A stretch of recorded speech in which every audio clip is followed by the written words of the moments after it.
Nakakatawa lang, 22 classroom lang ang naipatayo ngayong taon. Pero tanong lang, sino nga ulit ang naging DepEd Secretary mula 2023 hanggang 2024? Asan na ang bilyon-bilyong budget na inilaan ng gobyerno para sa edukasyon? Kaya bago ikumpara sa nakaraang administrasyon, baka kailangan munang tanungin ang anak na siyang may hawak ng posisyon noon bilang DepEd Secretary. Hindi ba't siya mismo ang may pagkakataong ayusin ang sistema, pero mas inuna pang lustayin ang pondong dapat nakalaan sa mga estudyante at classroom? Ang edukasyon ay hindi dapat ginagawang palabas, kundi pinapanday ng tunay na gawa. Kaya bago ipahid ang sariling dumi sa kasalukuyang administrasyon, subukan munang linisin ang sariling kalat.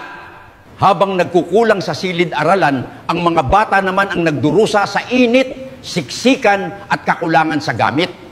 Nakakalungkot lang talagang isipin, habang panay trabaho at pagpapaunlad ng bansa ang mabuting leader ngayon, ang pangalawa na may puro pananabutahi ang ginagawa. Nilustay niya ang pangarap ng kabataang Pilipino. Ang mga batang dapat sana ipag-asa ng bayan.